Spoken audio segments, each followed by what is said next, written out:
Hi all, I+ന്റെ മറ്റൊരു ക്ലാസ്സിലേക്ക് എല്ലാവർക്കും സ്വാഗതം. ഇപ്പോൾ നമ്മൾ ഇൻസ്പെക്ടറിൻ്റെ previous year question paper discuss ചെയ്യായിരുന്നു അല്ലേ. നമ്മൾ കഴിഞ്ഞ 2 പാർട്ടിലായിട്ട് 10 ക്വസ്റ്റ്യൻ അല്ലേ, 10 ക്വസ്റ്റ്യൻ നമ്മൾ ഡിസ്കസ് ചെയ്ത് കഴിയും. അപ്പോൾ ഈ ക്ലാസ്സിൽ നമുക്ക് എന്ത് ചെയ്യാം, അടുത്ത വളരെ പ്രധാനപ്പെട്ടതായിട്ടുള്ള 5 ക്വസ്റ്റ്യൻസ് അല്ലേ, പ്രീവിയസ് ഇയർ ചോദിച്ചിട്ടുള്ള 5 ക്വസ്റ്റ്യൻ നമുക്ക് ഡിസ്കസ് ചെയ്യാം. ഓക്കെ, അങ്ങനെ ഫസ്റ്റ് ക്വസ്റ്റ്യൻ ഇതാണ്.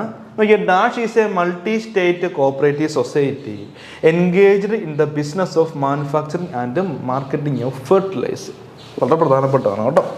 അപ്പോൾ അതിന് തന്നെ നമ്മൾ ഓർത്ത് നോക്കണം എന്താണ്, multi state cooperative society engaged in the business of manufacturing and marketing of fertilisers അല്ലേ. ഫെർട്ടിലൈസേഴ്സിൻ്റെ മാനുഫാക്ചറിങ് മാർക്കറ്റിംഗ് ഒക്കെ ആയിട്ട് ബന്ധപ്പെട്ട ആ മൾട്ടി സ്റ്റേറ്റ് കോഓപ്പറേറ്റീവ് സൊസൈറ്റി ഏതാണെന്ന് ചോദിച്ചേക്കുന്നത്.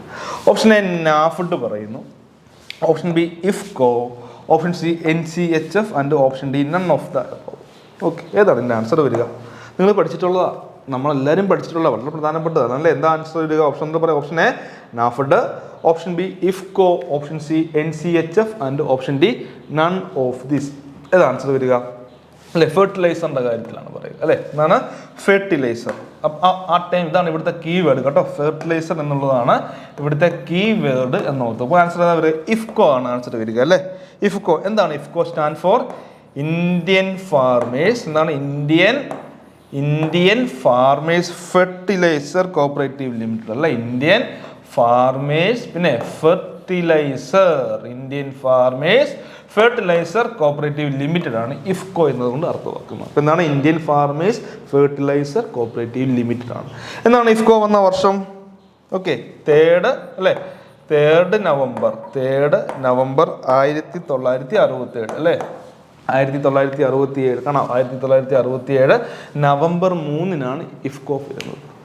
അപ്പോൾ ഒന്നുകൂടെ പറയാം, Indian farmers fertiliser cooperative limited.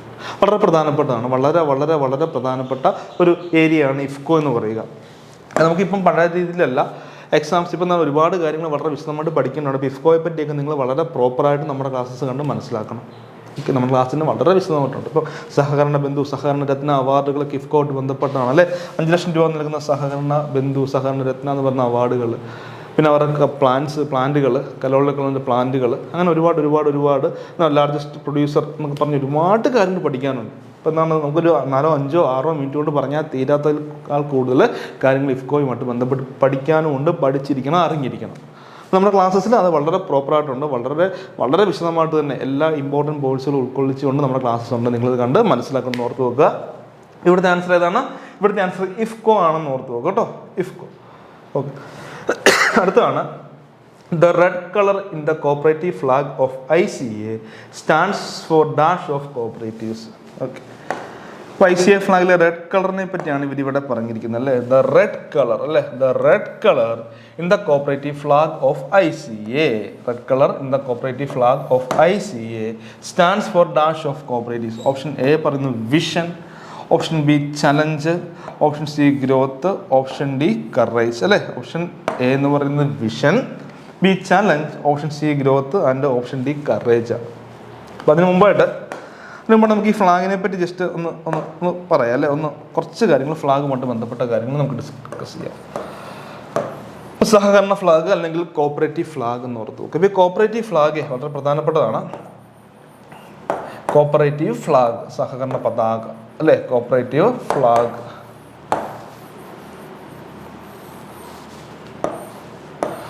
അപ്പം അതായത് ICAയോട് ഒരു വ്യക്തി അപേക്ഷിക്കുന്നുണ്ട്, നമുക്ക് എന്താണ്, നമുക്ക് സ്വന്തമായിട്ടൊരു ഫ്ലാഗ് വേണം, നമുക്ക് ICAക്ക് നമുക്കൊരു കോഓപ്പറേറ്റീവ് ഫ്ലാഗ് വേണം എന്നൊരു അപേക്ഷ. അതായത് 1895 ICA ഫോം ചെയ്ത് അതിൻ്റെ പിറ്റേ വർഷം 1896 ബെർണാഡോ അല്ലേ, ബെർണാഡോ എല്ലാവരും പഠിച്ച ഈ പേര് എല്ലാവർക്കും അറിയാം. ബെർണാഡോ എന്ത് ചെയ്യുകയാണ്, ICAയോട് അപേക്ഷിക്കുകയാണ് അല്ലെ, ICAയോട് റിക്വസ്റ്റ് ചെയ്യുകയാണ്, നമുക്ക് ICAക്ക് സ്വന്തമായിട്ട് ഒരു ഫ്ലാഗ് വേണം.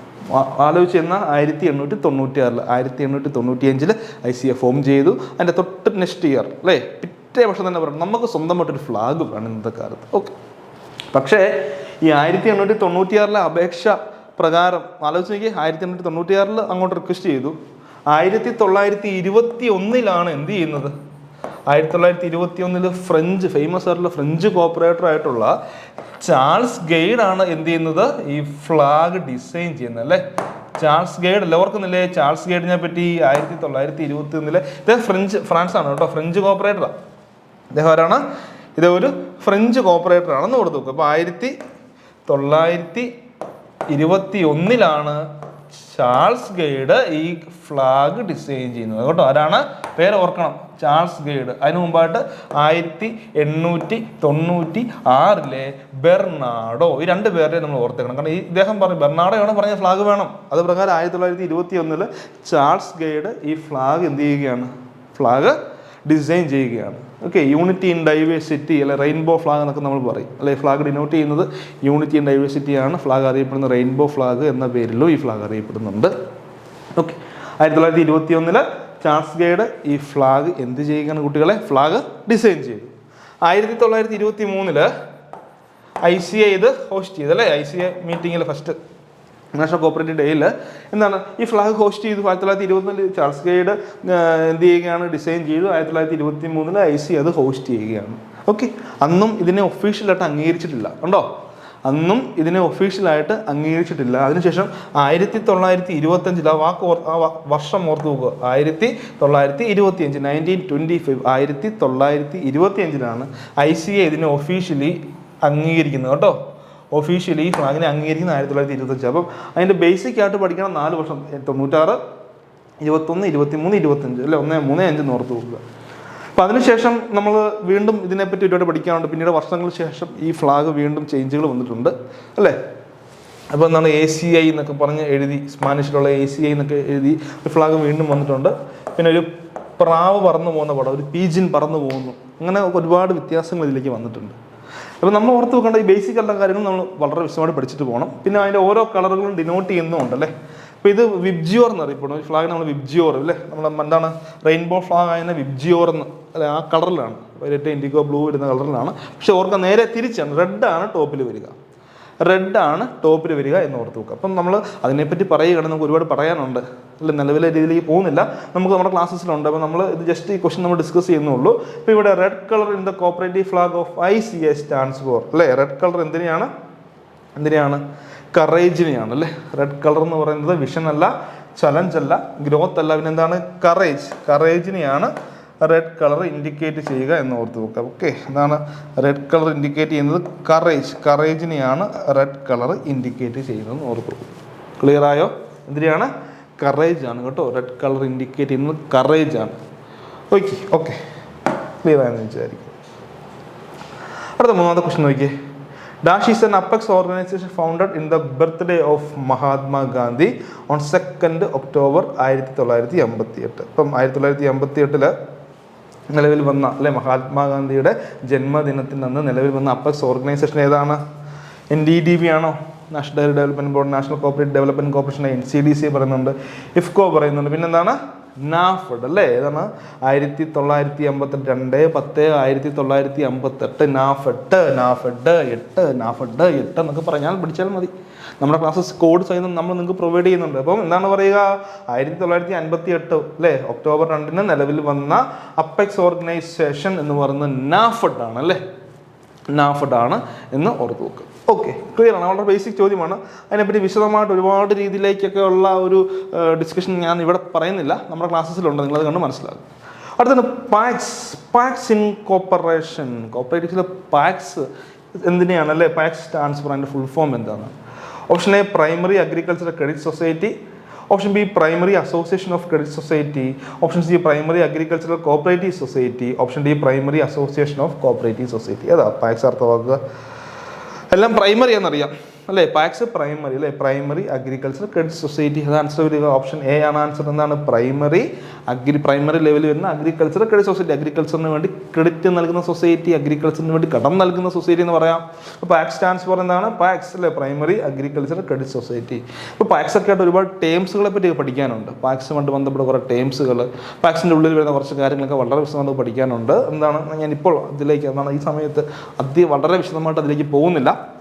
ബേസിക് ചോദ്യമായതുകൊണ്ട് തന്നെ ഒത്തിരി പക്ഷെ നമ്മൾ ഡിസ്കസ് ചെയ്യുന്നില്ല.